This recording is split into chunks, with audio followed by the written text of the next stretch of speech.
Harusnya tuh ya hadis Anda ini, bahwasanya atau statement Anda ini, doktrin Anda ini sebenarnya lebih cocoknya ke Saudi tuh. Tuh. Ya. Iya. Karena itu cocok kalau ke Saudi, Pak. Assalamualaikum warahmatullahi wabarakatuh. Halo teman-teman, ketemu lagi dengan Doa Bang Deso ya di channel Mr. Coach. Yuk mari kita ngobrol di channel ini. Siapkan kopinya yang kenal ngolah mikir, dengan share dan serius tapi santai. Karena Islam tidak mengajarkan umatnya untuk berambisi. Bahkan Rasul sallallahu alaihi wasallam kalau ketemu sahabat-sahabat yang berambisi untuk menjabat, nggak dikasih sama Nabi SAW. Enggak, kita nggak ngasih jabatan ini kepada orang yang berambisi untuk mendapatkannya atau yang memintanya, kita nggak kasih. Karena jabatan ini amanah. Kalau antum minta, berarti kan antum berpikir kenyamanan jabatan ini. Orang dikasih amanah, kira-kira antum dikasih amanah mau nggak? Aduh, afwan berat kayaknya. Antum dititipin fulus 1 miliar. Tolong ya, anak titip uang 1 miliar. Aduh, jangan mas, nanti kalau saya dirampok gimana? Antum takut dengan amanah tersebut. Tuh, pendidikan akhlak amanah. Oke. Sebenarnya lagi-lagi pendapat seperti ini sejalan dengan pendapat orang-orang tasawuf tuh ya. Ini pendapatnya orang-orang tasawuf rata-rata kayak gitu. Makanya jarang sekali kita menemukan orang tasawuf yang benar-benar menggeluti tasawuf itu terjun ke dunia politik tuh. Nggak mau mereka. Ya, jangankan ke politik, ceramah di depan panggung aja kadang mereka nggak mau. Ya, hanya maunya ngaji sorokan aja. Ya, sesuai kitab itu yang disampaikan. Nambah-nambah yang di kitab mereka takut. Itu yang tasawuf benar-benar menjaga ya. Atau orang-orang yang mengasingkan diri. Ya kayak gitu. Ini prinsip mereka. Ya, aneh mereka itu. Mereka menghujat tasawuf, mengecam tasawuf, tapi ajaran yang digembar-gemborkan tasawuf ya. Walaupun tasawuf yang modern sudah bertransisi menjadi tasawuf yang aktif di dunia kemanusiaan ya, yang sekarang ini yang sudah bertransisi sebagian kan sudah tasawuf modern. Tasawuf modern yaitu intinya dia berlaku baik pada manusia, kemudian memperlakukan alam dengan baik. Nah, kayak gitu kan bos ya. Oke, mengenai hal ini kami akan mengupas hal ini. Hadisnya yang tadi disampaikan, Nabi Muhammad itu memang pernah memberikan jabatan kepada orang yang enggak meminta dan menolak memberikan jabatan kepada orang yang meminta. Ini memang benar. Tapi kan di situ Nabi tahu kan karakter orang ini gitu bos ya. Memang karakternya orang itu seperti itu. Kan gitu bos. Ke dalam kesehariannya bos. Iya, namanya Nabi kan pasti tahu. Maksudnya karakter orang ini nggak cocok, makanya orang ini minta kan begitu. Kalau konteksnya ini di dunia era sekarang, ya masih banyak orang yang seperti itu. Tapi banyak juga orang yang meminta tapi wataknya nggak seperti itu. Itu. Ini ya, kami kupas satu-satu.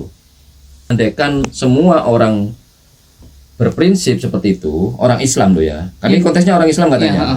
Islam mendidik kita untuk tidak berambisi katanya ya.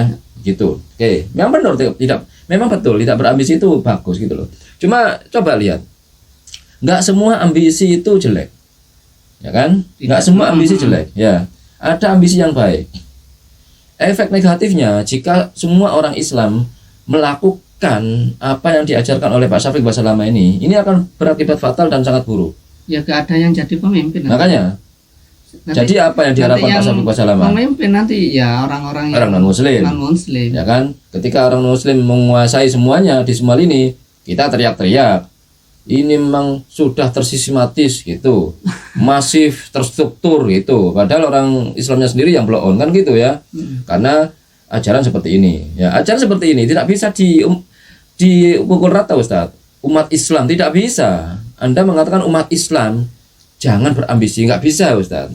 Karena efeknya buruk kan gitu.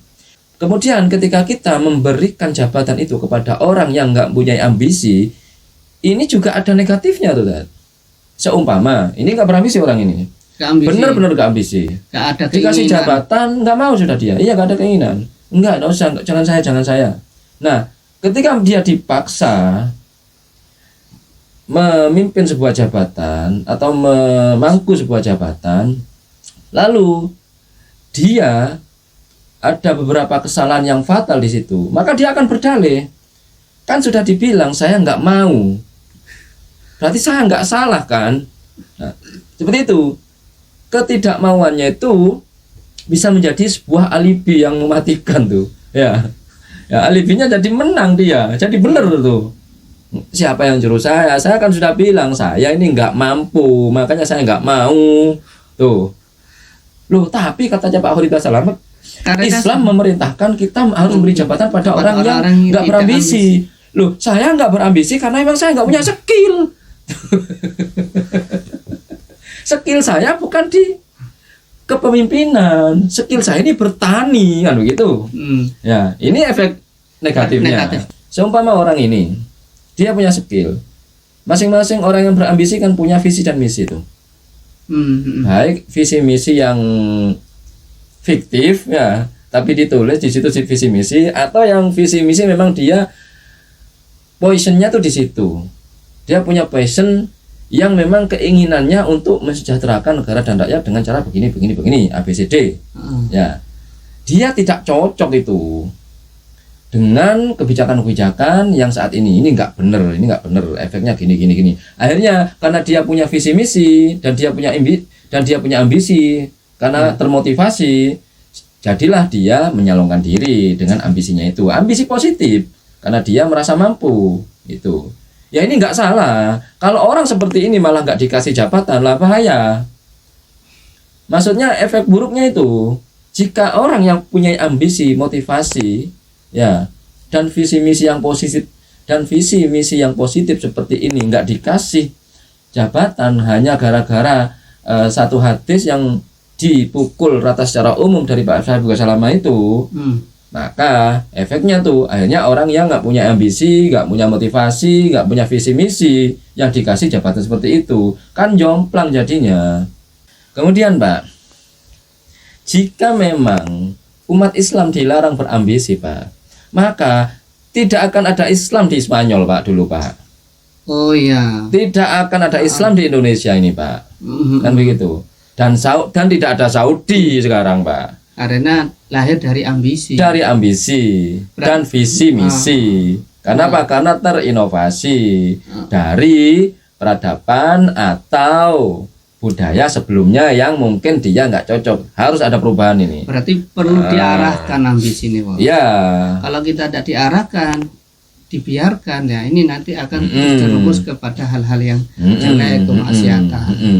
Harusnya tuh ya hadis Anda ini, bahwasanya atau statement Anda ini, doktrin Anda ini sebenarnya lebih cocoknya ke Saudi tuh.